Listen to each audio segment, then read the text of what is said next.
వైఎస్ఆర్ కాంగ్రెస్ జాతీయ పార్టీ 3వ ప్లీనరీకి విచ్చేసిన మీ అందరికీ, రాష్ట్ర ప్రజలందరికీ కూడా నా హృదయపూర్వక నమస్కారాలు తెలుపుకుంటున్నా. చిన్నవారికి దీవెనలు తెలుపుకుంటున్నా. మనం ఇవాళ గతంలో మరి 2 సార్లు ప్లీనరీ ఎస్టేట్లో జరుపుకోవడం జరిగింది. మరి ఈ ప్లీనరీ ఇక్కడ కొత్త రాజధానిలో మనమందరం కలిసి జరుపుకోవాలని చాలామంది కోరిన మీదట ఈరోజు ఇక్కడ ప్లీనరీ జరుగుతూ ఉంది. మరి రాజశేఖర రెడ్డి గారు మన మధ్య నుంచి వెళ్ళిపోయి దాదాపుగా 8 సంవత్సరాలు కావస్తూ ఉంది. మరి 8 సంవత్సరాలు కావచ్చినా కూడా ఏ ఒక్కరిలోనూ ఆయన జ్ఞాపకాలు చెరిగిపోలేదు. ఈరోజు అందరి గుండెల్లోనూ పదిలంగా రాజశేఖర రెడ్డి గారు దేవుని దయ వల్ల ఉన్నారని మీ అందరినీ చూస్తే తెలుస్తూ ఉంది ఇవాళ.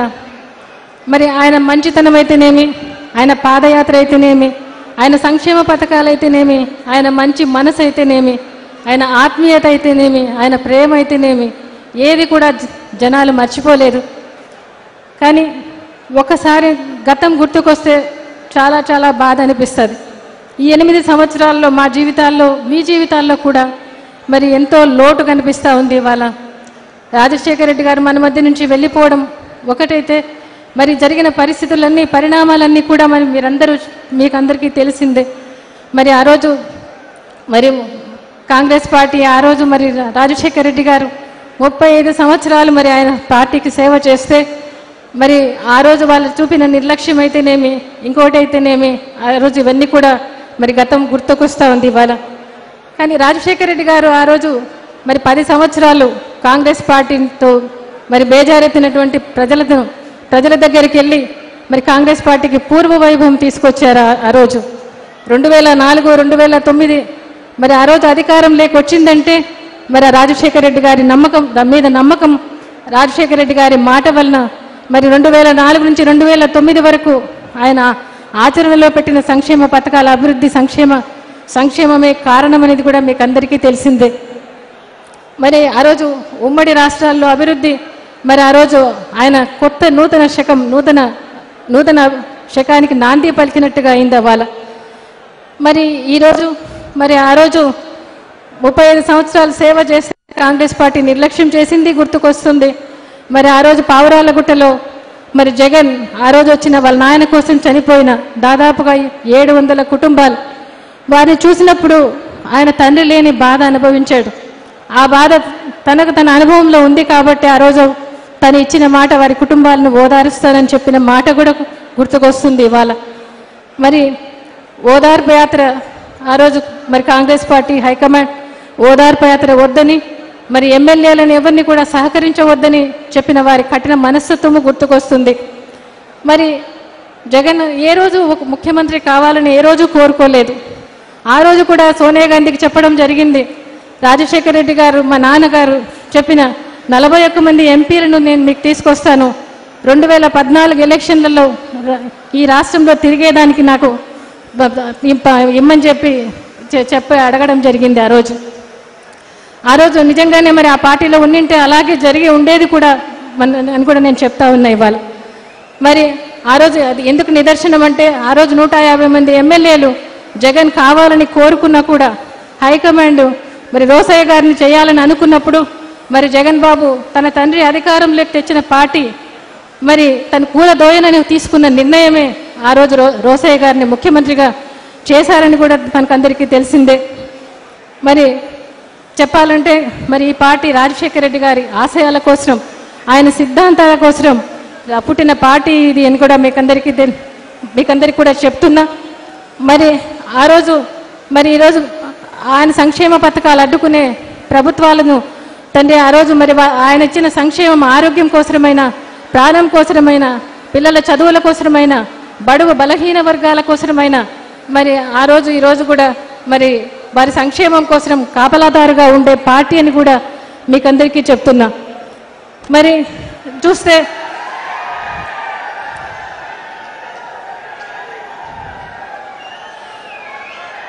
పార్టీలో ఉన్నప్పుడు మరి రాజశేఖర రెడ్డి గారు చాలా మంచివారు. జగన్ బాబు పార్టీలో ఉన్నప్పుడు జగన్ కూడా చాలా మంచివాడు. మరి ఏ రోజైతే మరి పార్టీ పెట్టాల్సిన పరిస్థితి వచ్చేటట్లుగా కల్పించారు వాళ్ళు ఆ రోజు. మరి ఆ రోజు మరి ఎందుకంటే పార్టీ పెట్టిన వారం రోజులకే నోటీసులు ఇవ్వడం జరిగింది. మరి అదేవిధంగా మరి అబద్ధపు కేసులు కాంగ్రెస్ పార్టీ తెలుగుదేశం పార్టీ కలిసి అబద్ధపు కేసులు పెట్టి అవినీతి ఆరోపణలంటూ కేసులు పెట్టడం జరిగింది. ఇవన్నీ కూడా మనకు గుర్తుకొస్తా ఉన్నాయి ఇవాళ. ఎందుకంటే మీతో కాకపోతే నేను ఎవరితో పంచుకోగలను? ఈరోజు మీకు అందరికీ కూడా మరి ఆ రోజు పడిన కష్టం, ఈ రోజు పడిన కష్టం ఒక్కసారి గుర్తుకు తేవాలని నేను ఇవాళ చెప్తున్నా. ఇవాళ అన్నిటినీ కూడా మరి 90 రోజులకు బెయిల్ మామూలుగా అందరికీ హక్కు, బెయిల్ అనేది హక్కు. 90 రోజులకు రావాల్సిన బెయిల్ విచారణకని తీసుకెళ్లి 16 నెలలు జైల్లో పెట్టారు ఆ బిడ్డను. మరి ఆ రోజు కూడా మరి బెయిల్ వచ్చిన తర్వాత కూడా ఈ రోజు వరకు కూడా అన్ని రకాలుగా మరి జరుగుతూ ఉన్నాయి. మరి మొదటి ప్లీనరీలో జగన్ను మీ చేతులకు నా బిడ్డను మీ చేతులకు అప్పగించుతానని చెప్పి మీకు అప్పగించాను. ఈరోజు కూడా మరి ఆ రోజు అప్పగించిన బిడ్డ ఈ రోజు వరకు కూడా మీ ప్రతి సమస్యలోనూ ప్రతి పోరాటంలోనూ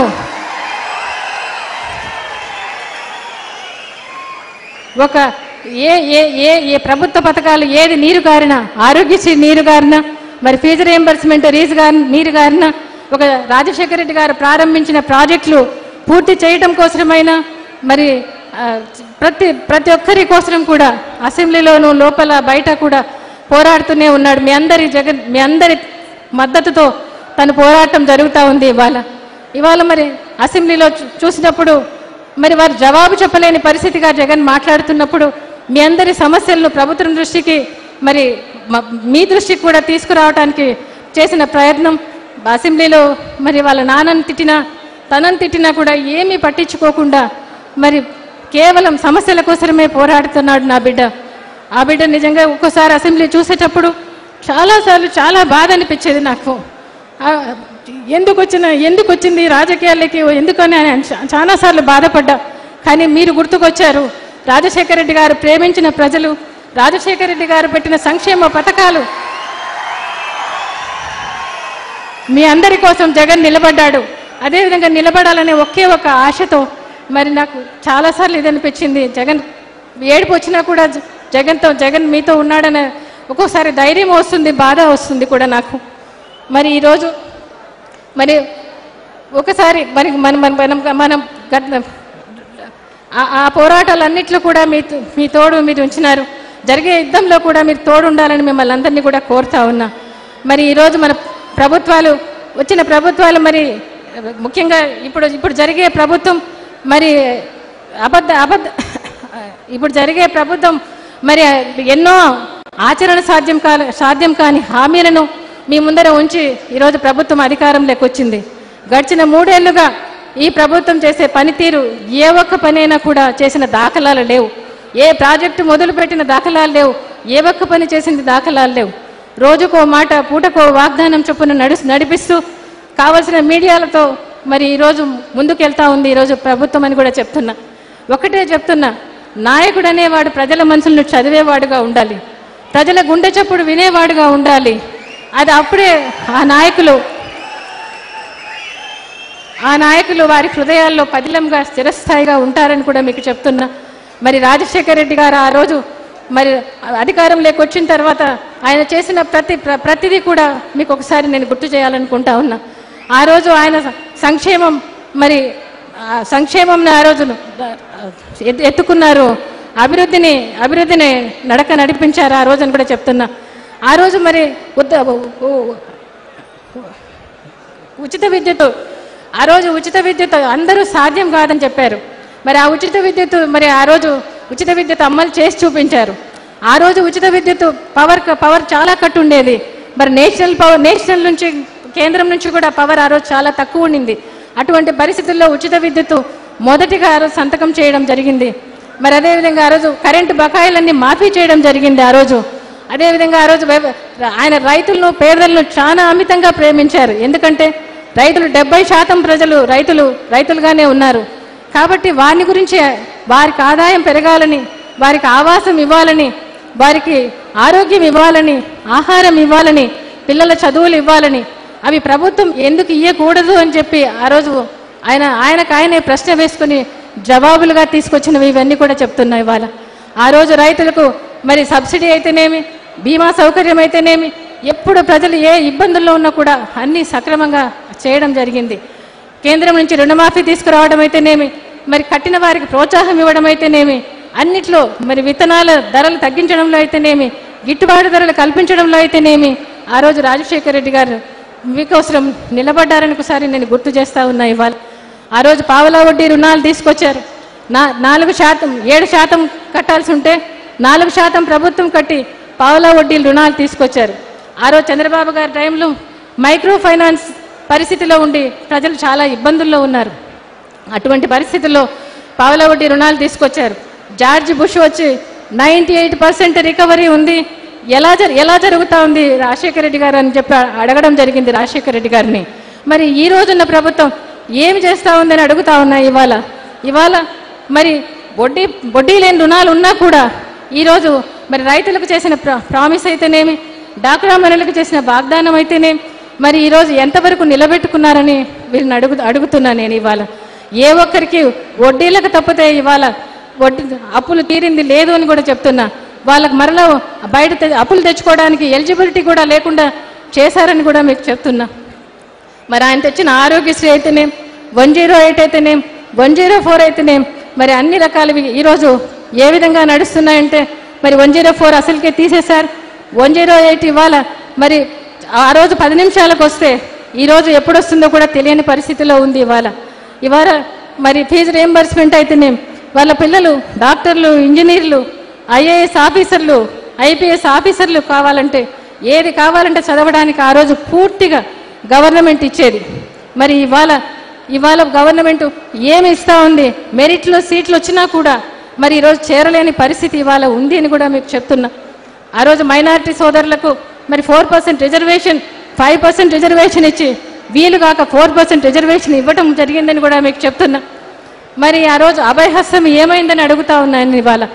ఇవాళ చూస్తే మరి ఆ రోజు ప్రాజెక్టులు మరి ఆ రోజు రైతులకు శాశ్వత పరిష్కారం కోసం జలయజ్ఞంలో 86 ప్రాజెక్టులు తీసుకోవడం జరిగింది.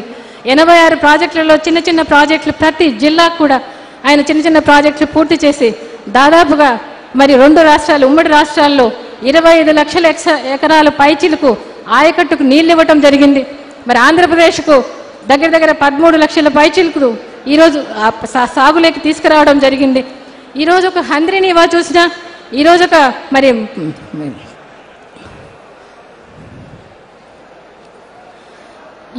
హంద్రీనీవా చూసినా, ఈరోజు మరి గాలి నగేరు చూసినా, పులిచింతలో స్టోర్ చేసుకుంటామన్నా, మరి దేవాదుల కల్వకుర్తి, భీమా, నెట్టంపాడు ఈరోజు మరి ఎన్నో దగ్గర 60%, 70% పూర్తయిన ప్రాజెక్టులను చూసినప్పుడు మనకు అర్థమవుతుంది రాజశేఖర రెడ్డి గారు కనిపిస్తారు. ఆ రోజు చాలా ప్రాజెక్టులు ఆయన పూర్తి చేయడం జరిగింది. మరి పోలవరం కాలువలు చూస్తే రాజశేఖర రెడ్డి గారు గుర్తుకొస్తారు. ఇవాళ పోలవరం రాజశేఖర రెడ్డి గారు ఉంటే ప్రాణహిత పోలవరం కూడా పూర్తి అయి ఉండేటివని కూడా మీకందరికీ తెలిసిందే. మీకందరికీ కూడా నేను చెప్తున్నా. మరి ఈరోజు మరి ఒకటి అడుగుతున్నా, ఈరోజు మరి వచ్చిన గవర్నమెంట్లు, మధ్యలో వచ్చిన గవర్నమెంట్లు అన్నీ కూడా ఏమి చేశాయని, ఏ ప్రాజెక్టులు చేశాయని అడుగుతున్నా. ఈరోజు పోలవరంకు నీళ్ళు వచ్చి ఉంటే మనం సస్యశ్యామలంగా ఉండేదని కూడా మీకు చెప్తున్నా ఇవాళ. మరి అదేవిధంగా మరి ఈరోజు రిలయన్స్ వాళ్ళు ఆ రోజు మన రాష్ట్రం నుంచి గ్యాస్ తీసుకుపోతారంటే ఆ రోజు రాజశేఖర రెడ్డి గారు మా రాష్ట్రం నుంచి గ్యాస్ తీసుకొని వెళ్తున్నారు, మా రాష్ట్ర అవసరాలకు తీర్చకుండా ఎలా తీసుకెళ్తారని చెప్పి నిలదీసిన వ్యక్తిత్వం రాజశేఖర రెడ్డి గారిదని కూడా మీకు అందరికీ గుర్తు చేస్తున్నా. ఈరోజు 24 గంటలు కరెంట్ ఇస్తానన్న ప్రభుత్వం, మరి ఈరోజు గొప్పలు చెప్పుకుంటున్న ప్రభుత్వం అడుగుతున్నాను ఇవాళ ఏమి చేశారని, మంత్రం వేశారా అని అడుగుతా ఉన్నా. రాజశేఖర రెడ్డి గారు ఆ రోజు జెన్కోను బలపరిచారు. చంద్రబాబు నాయుడు గారు ఆ రోజు మరి ప్రైవేట్ వ్యక్తులకు పవర్ ఇవ్వడం జరిగింది. అవి అన్నిటికీ సరిగా చెప్పిన ప్రామిసులు నెరవేర్చలేక ఆ రోజు ఏ ప్రాజెక్టు నడిచింది లేదు. మరి నేను అడుగుతున్నాను ఇవాళ విజయవాడ థర్మల్ పవర్ అయినా, రాయలసీమ థర్మల్ పవర్ అయినా, కొత్తగూడెం థర్మల్ పవర్ అయినా మరి ఆ రోజు జెన్కోను బలంగా చేశారు కాబట్టి మరి సెంట్రల్ గవర్నమెంట్ నుంచి కూడా వచ్చిన గ్రిడ్ల వల్ల వచ్చిన కరెంటు వల్ల ఈరోజు 24 గంటల కరెంటు ఇవ్వగలుగుతున్నారని కూడా చెప్తున్నా. మీరు ఏం చేశారని ఈ ప్రభుత్వాన్ని అడుగుతున్నా నేను ఇవాళ. మరి ఈరోజు ఒకటి మరి మేనిఫెస్టోలో ఉన్నవి కొన్ని, లేనివే చాలా చేశారు రాజశేఖర రెడ్డి గారు. రాజశేఖర రెడ్డి గారిని ఆయనకు సాచురేషన్ విధానంలో తీసుకెళ్లారు. ఆయన కులము మతము మరి ప్లేసు ఏదీ కాదు, ఆయన మానవతావాది. మానవత్వంతో పరిపాలన చేస్తే ఈ రాష్ట్రానికి ఎన్ని మేలులు జరుగుతాయో మనం చూస్తున్నాం. ఇవాళ ఒక్కటైతే నేను చెప్తున్నా, మరి ఈరోజు రాజశేఖర రెడ్డి గారు చేసిన సంక్షేమ పథకాలు ఈరోజు ఏ ఒక్కరూ తీసివేసేదానికి, ఏ ముఖ్యమంత్రి తీసివేయాలన్నా కూడా తీసివేయలేని విధముగా పథకాలు ఉన్నాయని కూడా మీకు చెప్తున్నా. ఈరోజు మరి ఒకటే నేను అడుగుతున్నా, తెలంగాణ ప్రభుత్వమైన ఈ ప్రభుత్వమైన ఆంధ్రప్రదేశ్ ప్రభుత్వమైనా కూడా తీయలేని పరిస్థితే కాదు. మరి ఈరోజు ఆయన విశ్వవిద్యాలయాల్లో అయితేనేం, ఆయన ఆసుపత్రుల్లో అయితేనేం, పంట పొలాల్లో అయితేనేం రాజశేఖర రెడ్డి గారి సంక్షేమ పథకాలు ఈరోజు మనకు కనిపిస్తాయి. నేను అడుగుతున్నా, మరి రాజశేఖర రెడ్డి గారి సంక్షేమ పథకాలు మరి చేసి మరి చంద్రబాబు నాయుడు గారిని కూడా అడుగుతున్నా, మీరు ఏం చేశారని చెప్పి అడుగుతున్నాను. ఇవాళ ఈరోజు మీరు తలకిందలు తపస్సు చేసినా కూడా మరి రాజశేఖర రెడ్డి గారు ప్రజల్లో నిలబడిన రీతిగా రాజశేఖర రెడ్డి గారి సంక్షేమ పథకాలు చూపించేంతగా మీరు నిలబడలేరు, చేయలేరు అని కూడా చెప్తున్నాను. ఇవాళ ఒకటే మిమ్మల్ని అందరినీ కోరుతున్నా, అన్నిటినీ కూడా మీకు గుర్తు చేస్తున్నా, మీకు అన్ని మీరందరూ ప్రజల్లోకి వెళ్ళాలని కోరుతా ఉన్నా. రాజశేఖర రెడ్డి గారు చేసిన సంక్షేమ పథకాలు చెప్పాలని కోరుతా ఉన్నాను ఇవాళ. ఎందుకంటే మరి చెప్పినప్పుడే ప్రజలకు మరలా గుర్తుకొస్తాయి, చెప్పాలని మిమ్మల్ని అందరినీ కోరుతున్నా. మరి ఈరోజు మరి జగన్ బాబును ఆశీర్వదించమని మిమ్మల్ని అందరినీ కూడా కోరుతా ఉన్నాను. ఇవాళ ఒక్కటైతే మీకు సలహా ఇస్తున్నా, రాబోయే యుద్ధంలో మరి ఈ రాష్ట్ర ప్రభుత్వానికి మరి చరమగీతం పాడే సమయం ఆసన్నమైంది. మనమందరము విద్యుక్తులం కావాలని కోరుతున్నా.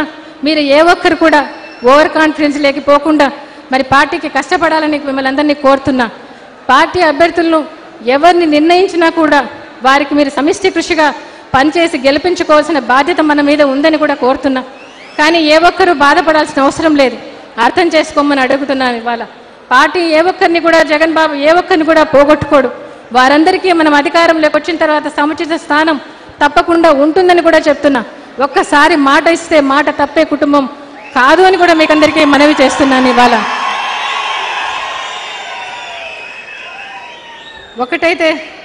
ఒకటైతే మీకు చెప్తున్నా, నాకైతే రాజశేఖర రెడ్డి గారు లేని లోటు ఏ ఒక్కరు కూడా తీర్చలేరు, నా కట్ట కాలిపోతే నాతో పాటే పోతుంది. కానీ జగన్ బాబు మీ అందరికి కూడా మరి అన్ని విషయాల్లో కూడా అండగా దండగా ఉంటాడని, మీ అందరి దీవెనలు ఆశీర్వాదాలు ఆ బిడ్డకి ఇవ్వాలని కోరుతున్నాను. నేను ఇవాళ పైన దేవుని దీవెనలు ఉన్నాయి, రాజశేఖర రెడ్డి గారి ఆశీస్సులు ఉన్నాయి. మనమందరము రాబోయే యుద్ధం కోసం ఈ రోజు నుంచి కూడా, ఈ రోజు ఎలక్షన్స్ ఉన్నాయన్నట్టుగా మీరందరూ పనిచేయాలని, ముందుకు పోవాలని, రాజశేఖర రెడ్డి గారి సువర్ణ యుగాన్ని మళ్ళీ తెచ్చుకుందామని, ఆ యుగంలో మనమందరం కూడా బాగుంటాం జగన్ నాయకత్వంలో అని కూడా మీకు అందరికీ చెప్తూ సెలవు తీసుకుంటాం.